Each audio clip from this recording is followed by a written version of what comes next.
Okay, today I'm doing something a bit different. I'm with a little bit of a friend here, and I'm gonna give away some info from, I guess.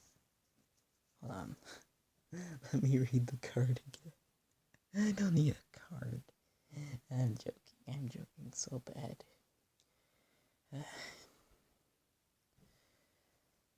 I guess since I'm up, I'm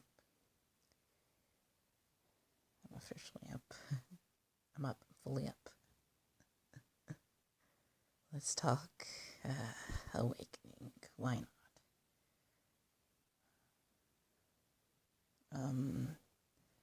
So let's start with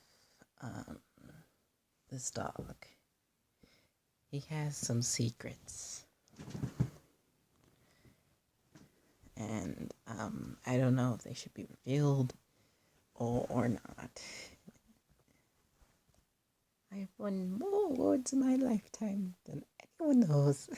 It's true. Just put it over there. But this is the dog. I usually use them as like puppets like this. I use my fingers under their arms. So at the back you can see what's happening when I control the little puppet dog. Woo! Having fun.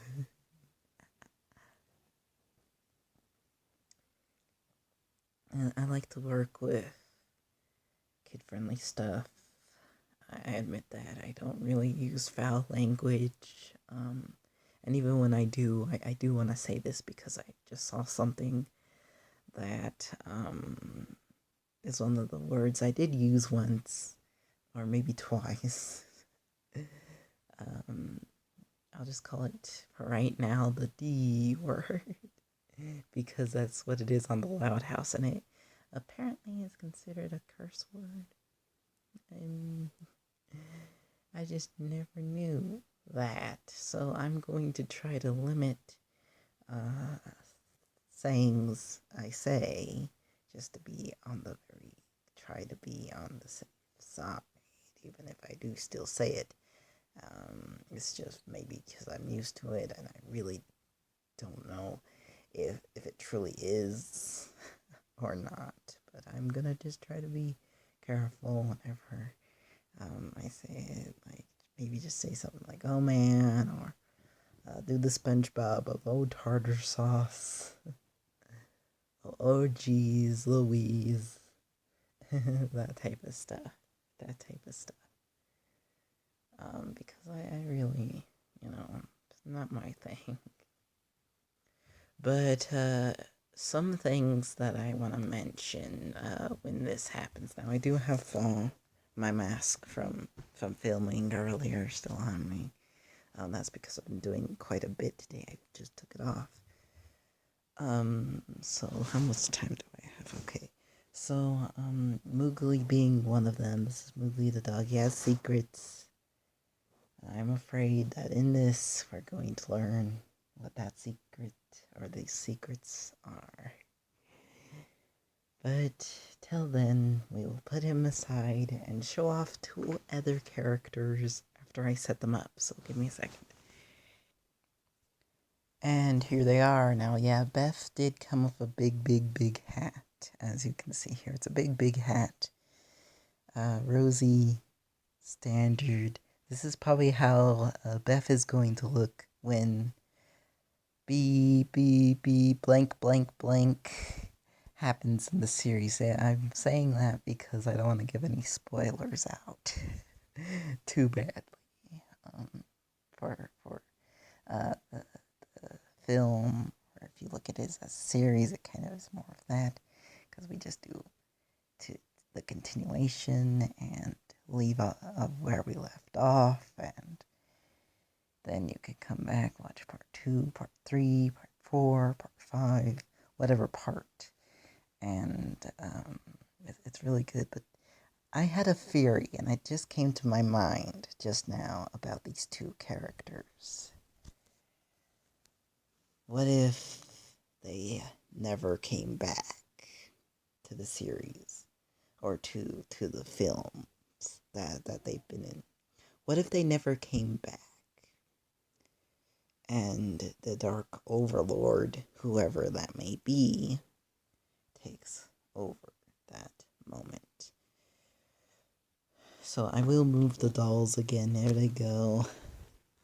These dolls are very light work to work with. I mean, look at how easy their bodies can move, and I might do like small adjustments here and there where I want them to point, and that's how I do that. I gotta be very careful not to show my fingers, so it's just simply behind the dress and the arm, and it pulls up. You can see it underneath just like that, and it pulls up. But the theory that came to mind, like I said, I guess. Kind of coffee this morning. I guess what kind of came to mind is, let me think. Yeah, what if they never came back? What if they stayed gone? Here's what would have happened, I believe. So we all know how it ended, if you paid attention, that is. That Rosie and Beth, they left with Trevor the first time. Trevor was done. He was like, no, we're not doing this. We're not going back, till he had a change of heart. And when he had that change of heart, he had a decision to make. It was either to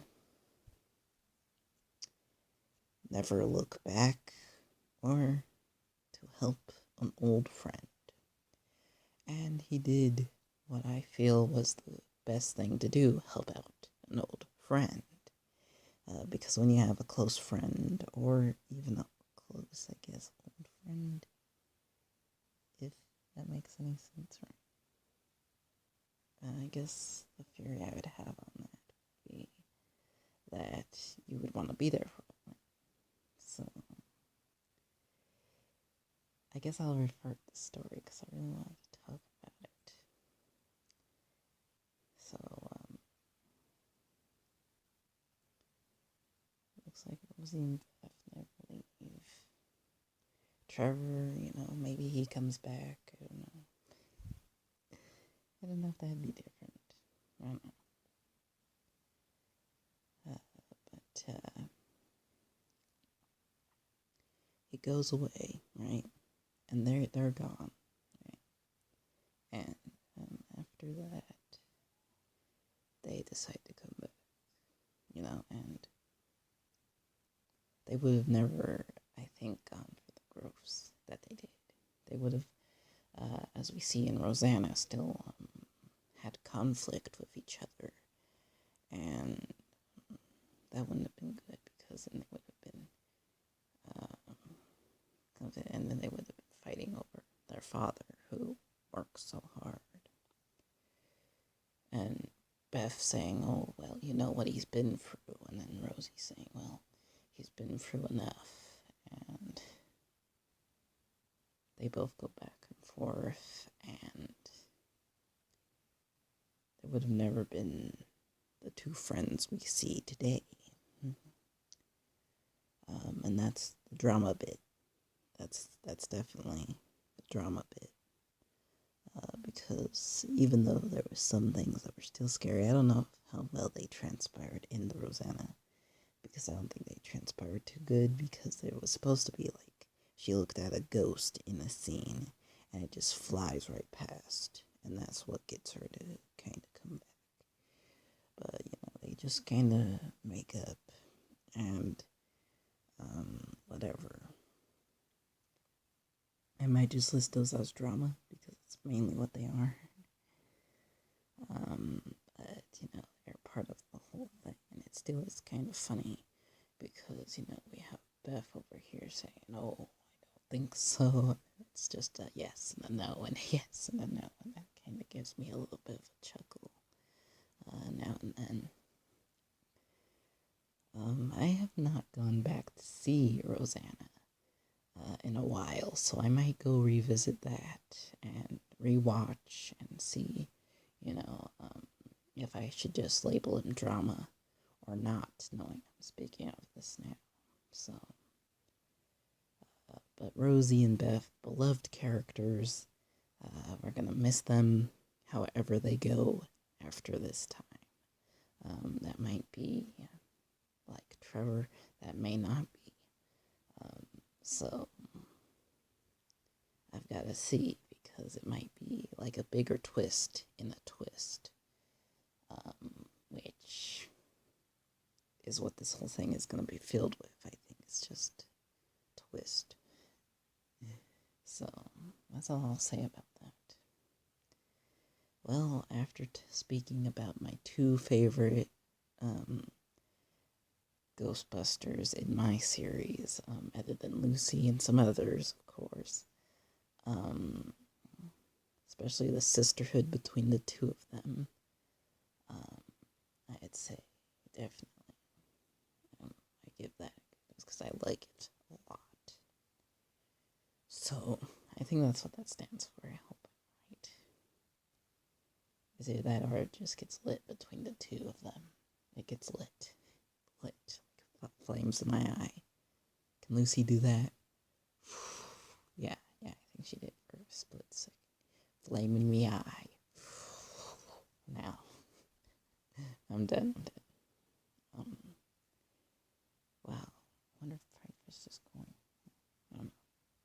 Well, I will see you guys later. That was just a little bit of something that popped into my head. Is what if they never came back?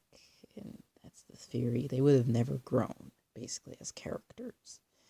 They would have stayed rivals and, frankly, probably would have gone and did dark things and bringing back more negativity to the main group, which was me, Lucy, and whoever was left, such as Jessie Peck as well.